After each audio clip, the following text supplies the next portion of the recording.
So how did everyone go with their weekly lessons? Hmm.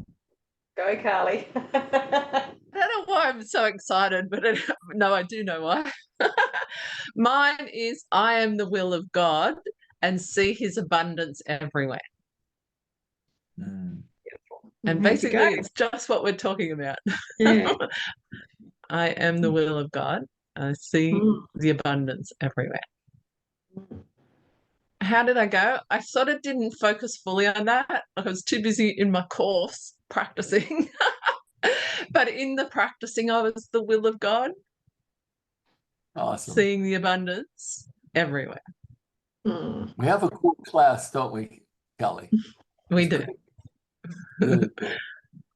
Yeah. Everyone's very heart-centered and awake in their own Nice. right.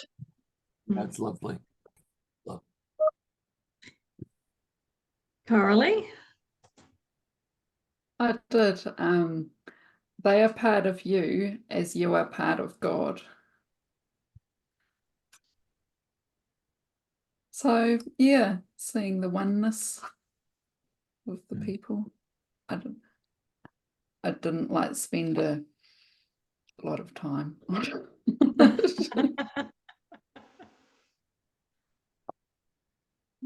Andrea? Mine is you do not need God's blessing because that you have forever, but you do need yours. Mm. That feeling of stop judging myself and accept the blessings and the miracles and the bounty that I am already. And it's been a learning process. It really has been. So it's the way is becoming a bit smoother, and I feel like I see lights in the distance. I'm being guided more. Yeah. Well, as you go down that path, Andrea, your hair looks fabulous. Thank Yes. you. Thank you. Thank you. Guys, Yeah, I looked this way when I was 3 years old. My hair was like this. So no, I am it- youthening like Merlin. it really suits you. It does. Thank you. Thank you. Yeah. Thank you. Gary, do you remember what yours was from the week before? Mine was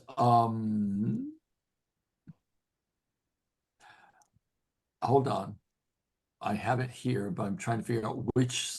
I have like 12 post-its on the bottom of my Oh, I think it's this one. Understanding brings appreciation, and appreciation brings love. Mm. So practicing understanding others has been good. Mm. Yes. Jane, we haven't seen you for a week or 2 weeks. I hope it hasn't been 2 weeks. I'm not sure. Sure, my life is way too interesting that I'm not keeping track as well as I should, but I missed everyone and I'm so glad to be here. I was bound Yeah. and determined that I would be here tonight. Yeah, I'm just I'm keeping the faith, keeping the course, and not losing heart when I do fall to the left or the right. So, amen for being back here. Thank you all. It must have felt We like want- 2 weeks for me because I missed you. Yeah. Sorry, Gary, what were you going to Yes. say? I was just going to say we have a tendency to wander, all of us. Oh gosh. Wandering gypsies. My sons they haven't in the last 5 or 10 years, but they used to call me Gypsy Jane. Mm. Yeah. Well, then there's another gypsy here, Jane. I spent love it. 40 Literally.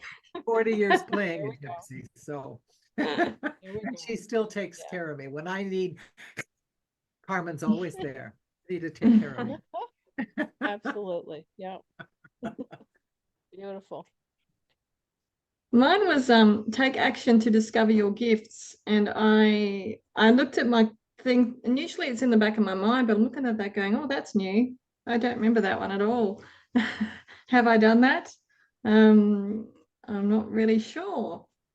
I guess I started my next art class and I was being creative, so that does feel like a gift to me, doing painting now.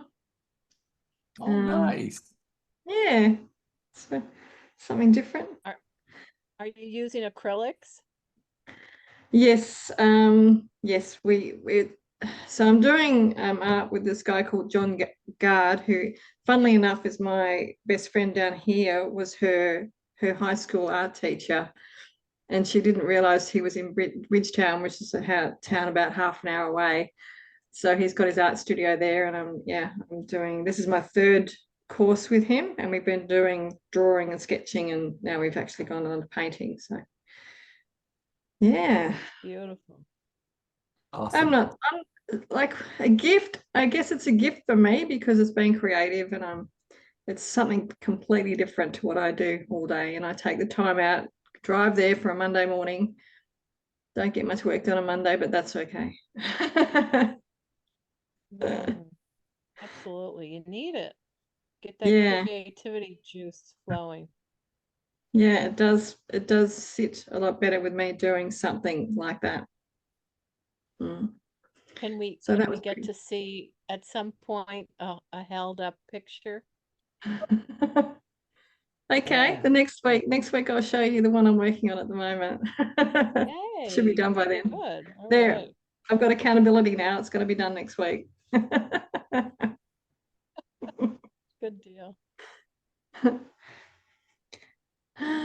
So I think we're ready to start reading, aren't we? Yep. Right.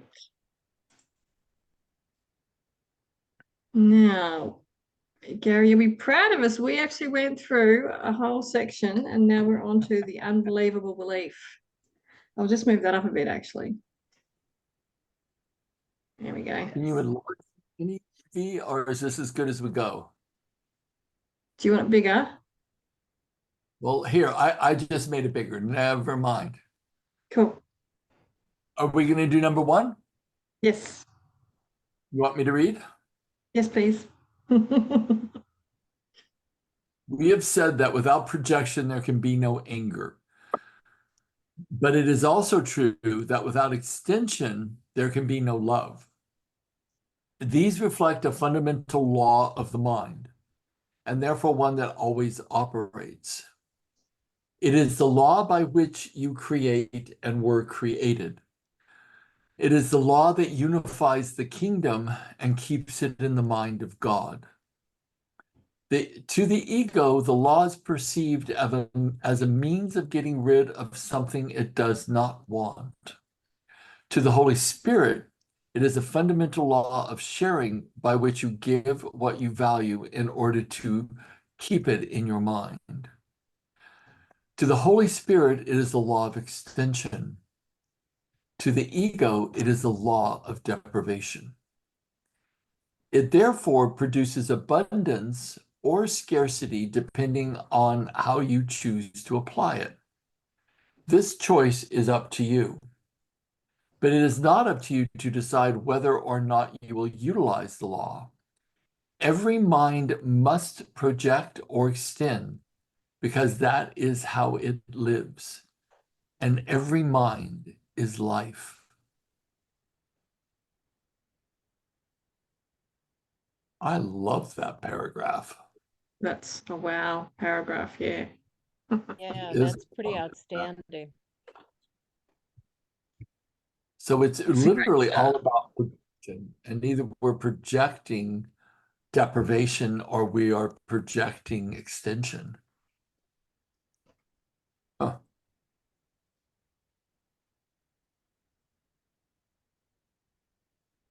That. Hmm.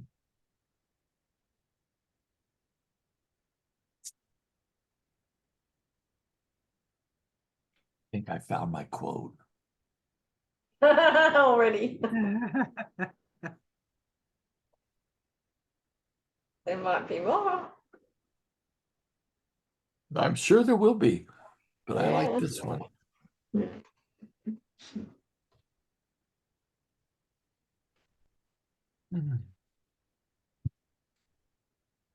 I don't know. Do you guys have any questions about this paragraph? It just kind of hits home, this one, doesn't it? It's so, just speaks so much about when, yeah, when God just says, yes, okay, so you want to have scarcity, here you go. Yes. You want to have fear, here you go. Yes. So It was then so what funny. is it? Forgive me. No, go ahead, The Andrea. definition of extension, exactly. To look through the eyes of the Holy Spirit and see oneness. And see the abundance and the endlessness rather than pulling in. Yeah. Yeah, because when we're looking through the eyes of or the law of deprivation, we're Law of seeing deprivation. we're seeing like I need to have and you need to lose. Like I take and you rather than Right. there's abundance for all things. For Had everybody. I had a very interesting conversation with a friend right before I got on this call, and it was all about this. He was saying there's something missing. I can't get clients, coaching clients. People seem to be interested and yet not follow through. And he wanted to work on his these qualities that he kept sensing in himself of he called it disempowerment and victimization, anger and old resentment. And I told him, I said, people feel that in your energy field, and you cannot hide those deep-seated shadow bits of yourself. So although you're really bright and you're really good coach, when you're not in an energetic space to see clients, don't, because they will read that from you and feel like they're not necessarily safe because they'll feel that energy in your presence. And he kept saying, I don't know how to get there. And we came up with this walking meditation of just seeing that all life is at a vibratory level, the same vibration holding the cells of my body together is the same vibration holding the dog together, or the deer in the forest, or the tree, or my house, or my car. It's all the same vibration of vibrating molecules that give the appearance of physical matter. So it's all God. Every little last thing is God. And when he got that, he was like, I can practice that. And I said, when you practice that, you raise your whole vibratory resonance. When you're sitting with a client, you view them as God incarnate sitting before you. The same aspect of them is you. And when you're able to hold on to that and tap into that, your whole vibratory, the aspect of love comes to you naturally. And so we kept talking about that. And I walked away from the conversation thinking, this is exactly what we're all up for on a daily basis. Do we look through the eyes of I'm separate and therefore I have fear and therefore I have lack and therefore I have some level of suffering, or do we look through it through the eyes of abundance and oneness? And it's difficult to do because a separated mind only sees its own projection, but it's about forcing it to see something different.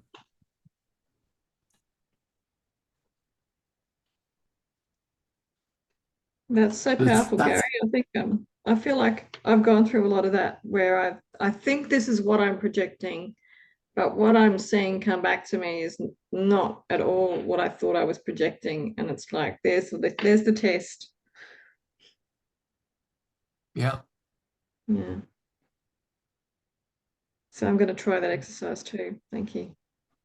Joey said, my last one, his one last week was, your divided mind is blocking the extension of the kingdom.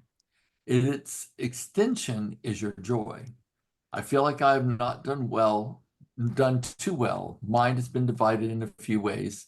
Might be why I caught this bug in dealing with this other thing. It might be, Joey, but you're aware of it, and I think that's the most important thing, is to be aware of it and just know that it just takes practice to retrain the mind. And it takes a lot of practice. It takes meetings like we're in, to remind ourselves. This is why these meetings, I think, are so important, because it's very difficult to do any of this on your own. Very challenging. At least I find it so. When you say that, Gary, when you try and do this on your own, and that is the separated mind, isn't it? Because we're not doing any of this on our own. But when we Yeah, think we are, and yeah, in my Sort mind, of, I think other people have to be doing it with me, and then I feel like, oh, we're all doing it, right? But yeah, it's yeah, really a solo journey. It's up to us. yeah. Mm. But the connection that we produce when we get together extends that feeling. So we don't we can we get a more tangible, more conscious feeling of what we're trying to create, which we can do on And our own. But yeah, yeah, it amplifies, and I think yeah, that's for me is the beauty of our group, is that as we continue to practice this, it just amplifies us. Joey said, I used to do everything on my own. So when I now see I have Source with me, bringing folks like you all, I know it's okay to not be alone. absolutely. Well said. Well said. Yeah. I just was reminded of that, 30 years ago, there was no Zoom. We never could have done this. I Mhm. I mean, know. we are like we're all blazing a trail, and how interesting that we have the technology available, because the technology is in step with the spiritual the spiritual being, the loving being, um, that wants to reach out, um, and the force is making this possible, the God force, the love force, the technology force. And I'm kind of in awe. It's like, gee, why me? How did I get so lucky to be born when I was, and to be living this? But it's pretty outstanding what we're doing and what we're able to do and reach. It's like seeing across so many oceans, lakes and rivers. Mm. You know. Mm. Carly, I just feel I feel compelled to say something. And it's my own Achilles heel. I hate to see suffering. I really do. It cuts at me. And when things like this thing that's coming with a hurricane is coming, and the aftermath will be what the aftermath will be, I, I'm realizing that if I extend fear, um, not that I don't extend prayer and empathy and compassion, but if I extend fear, I'm doing nothing to really help the situation at all. If I extend, the truth that every soul, their destiny is already fixed, every hair is on their head is counted, every breath is counted. I have no control over what people will do and how long they'll be on the planet. I just feel like what you said, V, is really important. Pray calm or pray resolution. Be in that state of it's all perfect in the divine right order. And I think if I'll speak for myself personally, I think if I can stay in that state of surrender and empathy, I will do more to contribute to the healing. That doesn't mean I don't contribute money and things like that, but I'll do more to contribute to the healing than I would fretting and worrying and wringing my hands. So I just want to share that because that's my Achilles heel. I go in, I feel everything, and then it makes me very uncomfortable and very anxious, and I don't think that serves anything. Mm. Carly, Thanks I for know you were trying to sharing. say something a while ago. Do you remember what it was now? Thank you, Gary. Yeah, my lines in this is the choice is up to you. So with what Gary's talking about, the choice is up to you, but it is not up to you to decide whether or not you will utilize the law. And so the law is at the top there. We have said that without projection, there can't be any fear, no anger. But it is also true that without extension, there can't be love. And these reflect a fundamental law of the mind. And so with our mind, we have the two choices, but it is not up to you to decide whether or not you will utilize the law. Every mind must project or extend because that is how it lives. And every mind is life. So we're talking about living or having life in our mind. Mhm. What does life look like to you personally? How do you want it to evolve in its extensiveness, like extending it? And so, yeah, that's how I see what Gary's talking about. We're bringing life to our mind, and life for me feels like freedom. It has a feeling of peace, of extension of love, of joy, of bliss. Mhm. And in my choices, I might be perceiving judgment, fear, my projection might be seeing and empathizing with the pain point, and how can I bring it back to my extended higher self of love, and what qualities they feel like in my choice. Thanks, Carly. Actually, Gary, I'd like your input into what we spoke about last week a little bit. Is I was talking about how sometimes I have some feeling, some emotion, something stuck, but I'm trying to work out where it's coming from, and often it's not actually me, it's someone else's stuff that I'm carrying. So, and I think a lot of people kind of worked out that this happens for them as well, whereas you get this feeling and you think it's yours, but you don't own it. It's actually not yours. You're taking on someone else's stuff.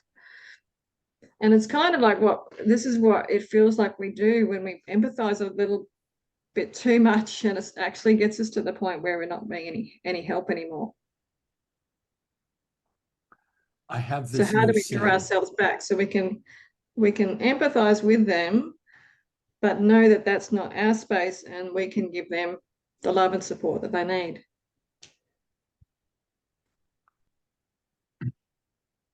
I have to remind myself that it's not, this is going to sound a little rude, but it snaps me right out of it when I say it to myself.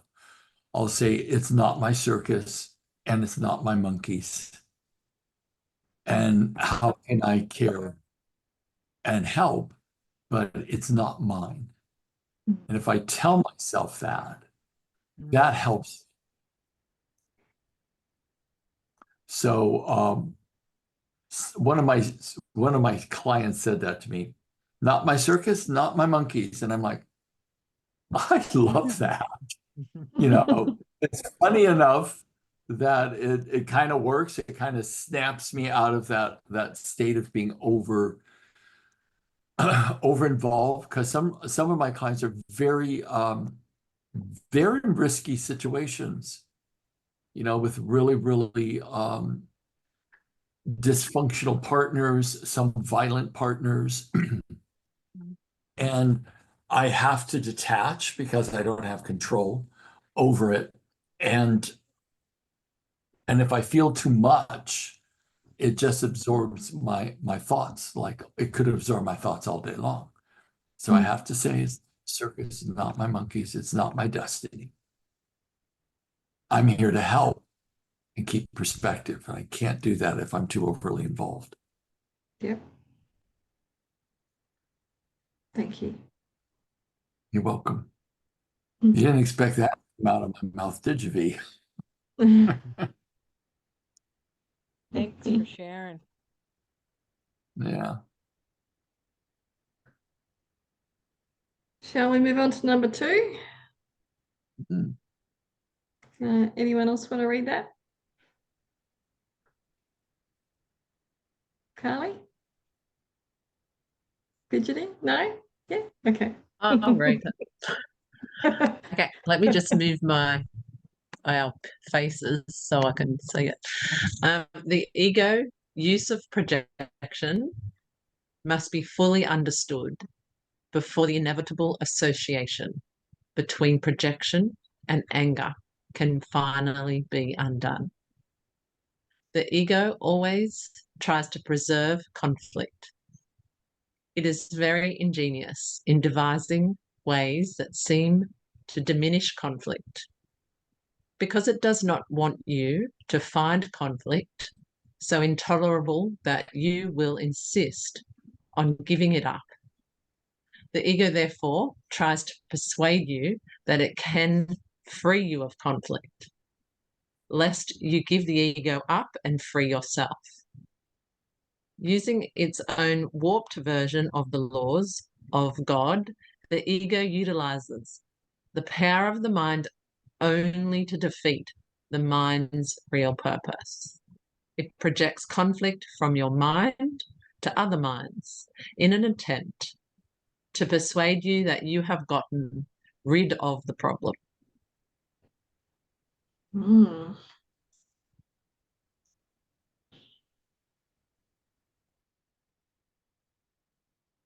To preserve conflict.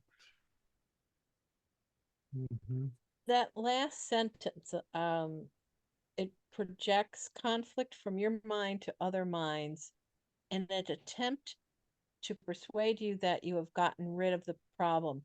So is that, in other words, a way of explaining it would be when you say to someone, I'm not wrong, you're wrong. Is that I'm right, you're wrong?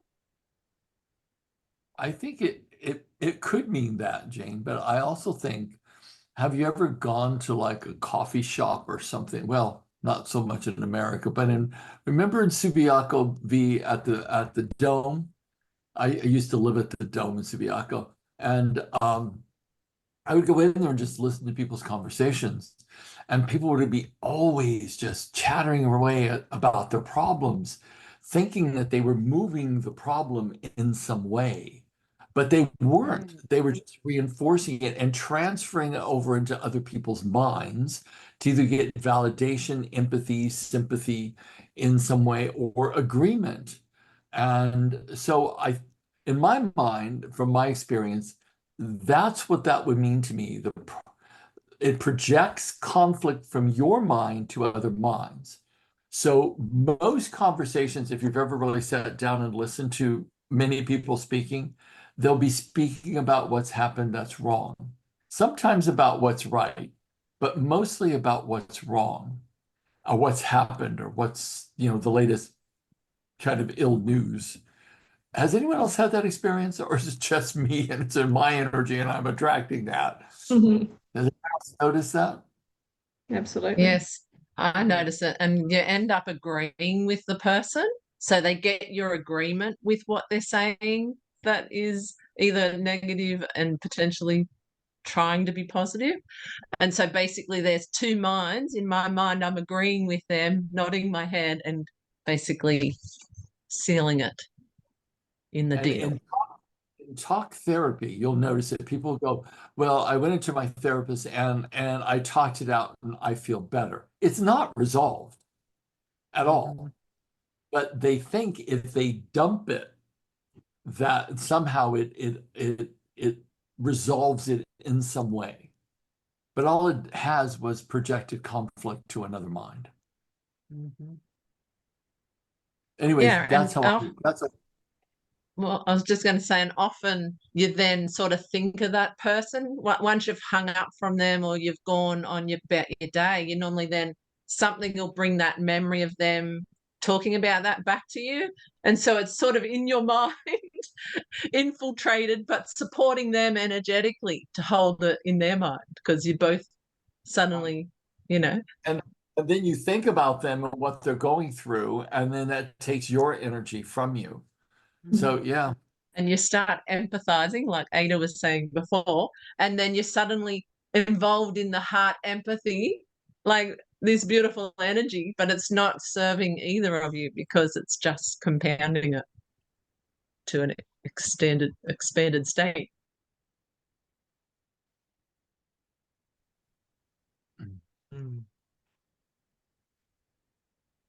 I often find that if I'm stuck in a conversation that does involve conflict like this, someone's got conflict in their own mind and they've got something going on with someone else and they're downloading all this stuff, that I think it comes back to what we were talking about before, that we can, what you were talking about, Gary, with raising your vibration so that you're coming from a different perspective. So instead of just agreeing with them, going, well, what if you thought of it like this? Or is there a solution? What's your highest outcome from it? All these other questions you can be asking to bring them out of that. Well, first of all, before you do that, V, you have to ask permission to coach. Otherwise, you're going to piss them off because a lot of times people just want to dump and they don't want change. They don't want to see it in another way. They want to be in it. They want to bitch about it. They want to transfer it and project it. So that is exactly right if they want to get out of it. But there's a lot of people who don't want to get out of it. Yeah. But They not want to even be as right. coaching, but just to talk to them and try and change just open them up to get them out of their little monkey mind and into this little problem they've got, to just open a window so they can have a look and go, Only if you give them something to think about.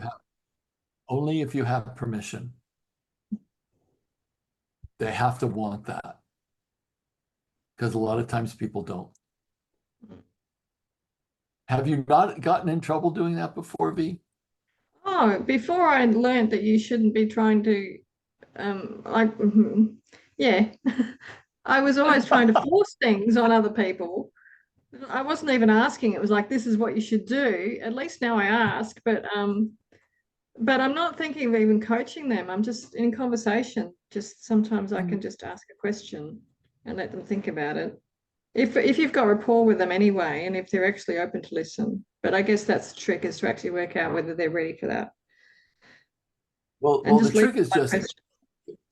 just get permission from them. Do I have permission to ask you some questions if you want to see it from the way? And if they give you permission, then you have, then you can go for it. But they generally might, but some of them won't. And Joe said, I feel that's why I struggle finding clients in any aspect. PPL, I have no idea what that stands for. Because people want to stay want to stay comfortable in their hurt. And that's very true. Sometimes people who are suffering, they expect validation, comfort, compassion, coddling, and that's how either they've gotten attention or they want to keep attention on them, is staying in a state of victimization. Yes, that's the will protect it like crazy. And the thing with that is we're still in our own two choices of whether we extend or go in perception with what we're hearing and make our own mind and memory of that, unconsciously, subconscious. And so basically we're still in the two choices, and it's up to us personally of how we show up in that moment. Yeah. Thanks, Carly. Yes. With Joe's comment as well, it reminds me of like this is kind of like being in the comfort zone where you'll only move from the comfort zone when it becomes so uncomfortable that you have to make a change. Mm-hmm. And sometimes the person in the victim statements or sharing with you, sometimes they get so uncomfortable, but it might take them 5 times to share it, and they're ready to then hear the wisdom, or then hear their own wisdom, or then actually ask for support, and the support comes through the next person they sit with at the cafe. It might not be you. You might have just been the stepping stones for the next person that's the right person to write for the right question. So no, I'm not going to judge either way. I'm just going to stay in my choices of extension. That's a great point, Carly. I love that because yeah, I often and I've unconsciously do that with my clients a lot. I'll just sit and listen to them and they'll come up with their own solution. With my accounting clients, you just need to be there and extend your love and your understanding, and they will come up with their own solutions. Maybe it's just the people I'm hanging out with now, but they tend to do that. They tend to find solutions just from having a sounding board. Mhm. I'm just going to move the page up a little bit. Oh, come home, come back here. Because I know with me, like when that's me, if I was sharing something that's very emotional and vulnerable, and I'm not sort of, I might be looking for validation, like Gary said, I might be looking for some sort of solution, but I haven't asked for that, and they haven't asked me, do I want that? But because they've let me share, I often get my own solution after the fact, as soon as I've left that space, and I then get my own solution come in, or hear it, or know it. Yes. And so for me, that's equally as important, that whole scenario, as having someone give me the solution if I asked. Yeah, yeah. Hmm. There's lots of ways to tackle that, really, isn't there?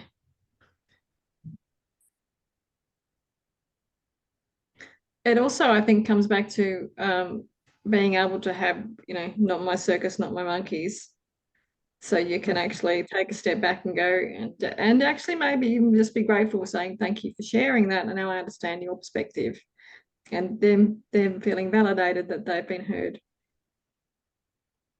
Yeah, there's a process called Shuva that I think is so powerful. And Shuva is an acronym that stands for to fully see someone, to really hear someone, to ask questions, to deeply understand another, and then to validate them and appreciate them.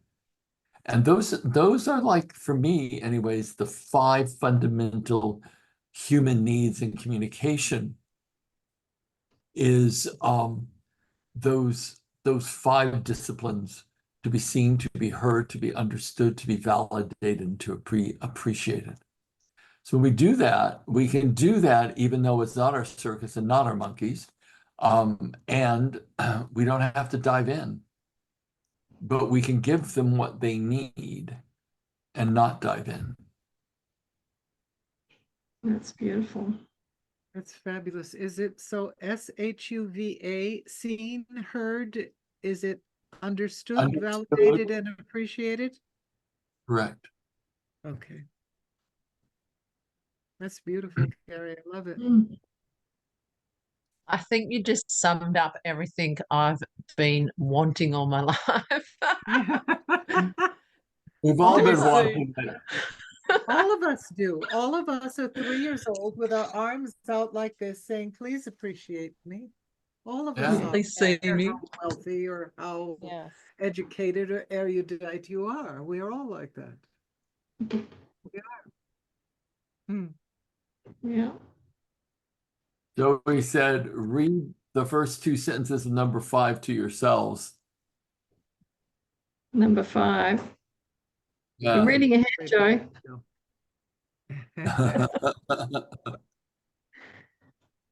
Hmm. Ah, Yeah. do not project the responsibility for your belief in it onto anyone else. Yeah. Mhm. Hmm. Do we have time to read number 3, or shall we? I think we do. We Yeah. do? Okay. I haven't read yet, so I'll read that one. Okay. There are 2 major errors involved in this attempt. First, strictly speaking, the conflict cannot be projected because it cannot be shared. Any attempt to keep part of it and get rid of another part of it does not really mean anything.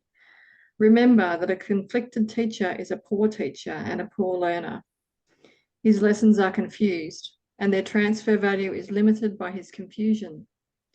The second error is the idea that you can get rid of something you do not want by giving it away.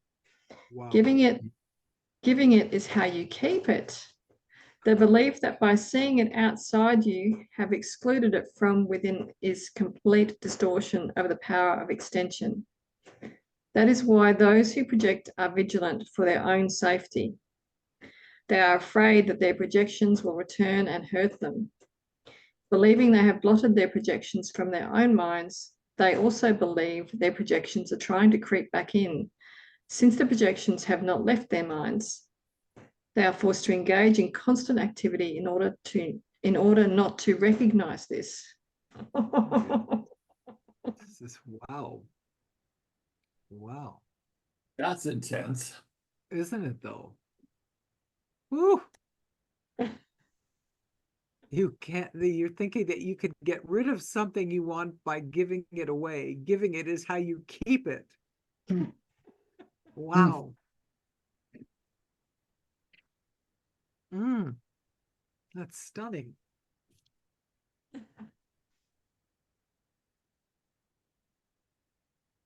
Amazing. So if you want something, and it's come up before in this and other things I've read as well, if you want something, you need to give it. Mm-hmm. If Mm-hmm. you want to receive something, you need to give it first. Wow. In order to give it, you've already got it. And if you give judgment and condemnation, you receive that back as well. Yes. Yeah. Somewhere in the course it says all, what is it? All, oh boy, I'm going to misquote. So I'll hold it in silence till I get it right. It's not coming to me. Doggone it. Oh, here it is. All judgment is self-judgment. Yeah. Mm. Yeah.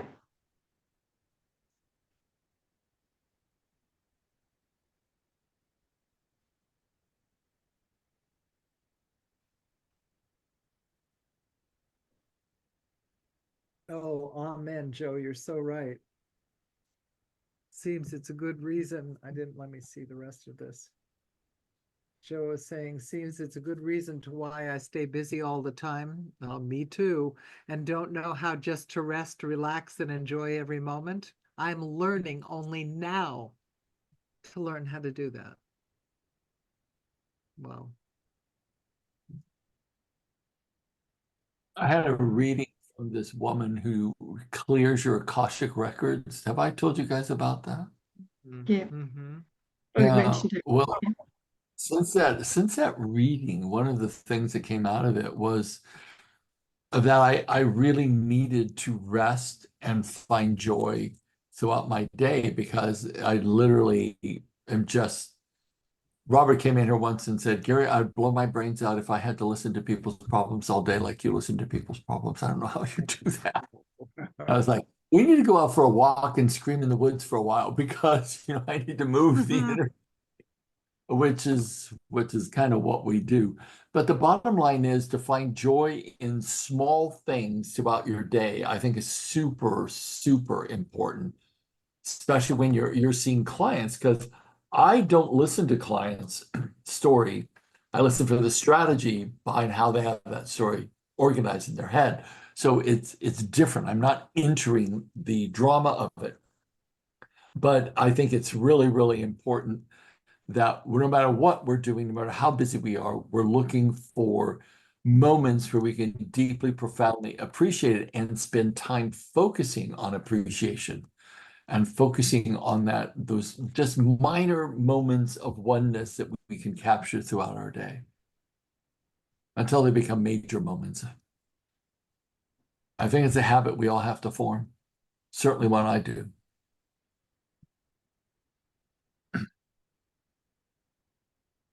Shall I We're close the almost screen so we can all see each other's Yeah. faces? We're pretty much done reading, yeah? Yeah. Beautiful. I've never been so quiet and sitting in a chair and just being quiet. I've not done that in my life, and I'm doing it so much now, and I find it nourishes my soul. And that Well, there's so much wisdom in that silence. Audrey, you have no idea what a massive, massive shift it is for you to say that and be that. Because when we first met, your all your communication was very theatrical. It was very expressive. It was beautiful, but there was there was like a minor state of performance in it. And now that has completely disappeared. It's almost like you've centered into yourself I have. and you're finally comfortable in your own skin. And It's that is greatly due to Gary de Rodriguez. I don't know if you know him. He's rather extraordinary. He has something called TMRT. And I've taken off so many layers of this onion because I can translate theatricality into anxiety. That's all it was. It was just a shield. Right now, I have no shield. I am. You are 100 times more beautiful than you've ever been. My. Thank you. Thank All you. What a levels. beautiful thing to say. Thank you. You're welcome, darling. Deidria, Thank you. you, or is it you are Teary now, you're recognized, making me you are teary. heard, you are understood. I have heard, validated, understood. Oh my. And I'm killing appreciate myself. Wow. boy. Oh, beautiful. Beautiful. Oh, For dear. us. All right, who wants to start on the lesson that they're taking away for this week? I'll start. Go, Gary, so no one else can steal it. To the Holy Spirit, it is the law of extension. To the ego, it's the law of deprivation.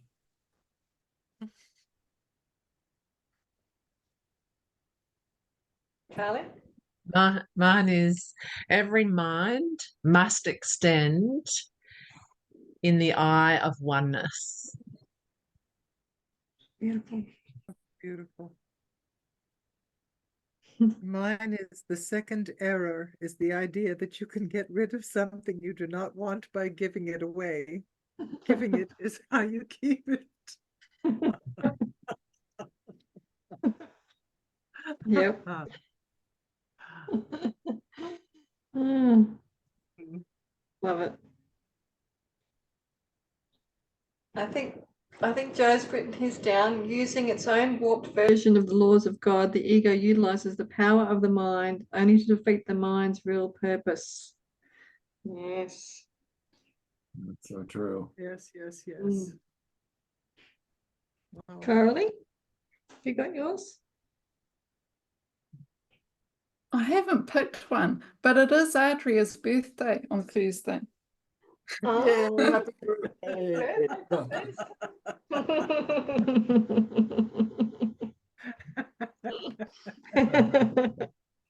What are you gonna be, darling? 25? Oh, yes, absolutely. Well, I am youthening like Merlin. I'm working at it, you know? Yes, you are. Yes, you are. I'm actually using Gary's little Shiva. I'm going to be practicing that. See, hear, Mhm. understand, validate, and appreciate. I love that. It's so beautiful. It Mm. youthens one. I'm going to use that as my second one. I'm having two. It's beautiful. Go for it. Beautiful. Me too. Me too. Excellent. Jane? Have you got yours, Jane? Yeah. Yeah, I like Adria, giving it is how you keep it. And certainly, it's not my circus, it's not my monkeys. Monkeys. I love that too.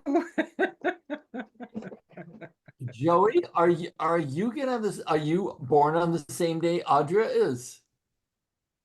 He says he says I'm 44 on Thursday. Ah, I- two Libran. Oh, Two well then, Libras. okay, I will be the older woman. I will be 45 on Thursday. You're an I love- October 10th baby too? Oh my goodness, darling, that's fabulous. You're my grandchild. I'm And gonna be what? 73, you guys. I'm Yes, 73. really. That's You the look truth. younger than 73. me. And I'm about Look how 20 years great we younger. look how great we look at 73, Audra. 73 is the new 40, as far as I'm Isn't it concerned. for thank you. The new 40.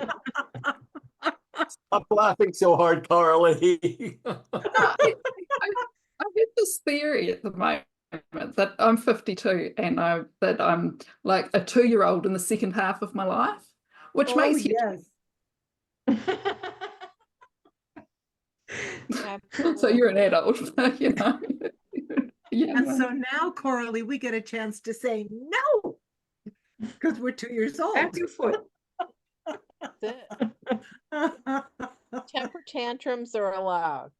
They Yeah. are. I never got a chance to do that, and now I can. I have nothing to be angry about, but now I can. It's wonderful. And Now, Joey, Carly, I still view myself did you as actually 18. have, sorry, did you Joey actually have said, I one feel taken away?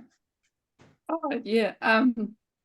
I just there's this one here. Every mind must project or extend because that is how it lives, and every mind is life. Mm, beautiful. mm. Lovely. So happy birthday, Audra. Happy birthday, Joey. We're so happy you're on the planet the same time we are. It's awesome.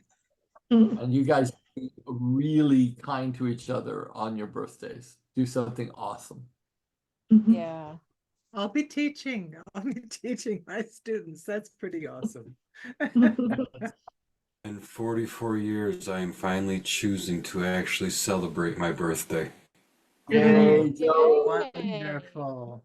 Celebrate you. Go That's for it. wonderful, Eat Joe. bubble baths and take long walks and Yes.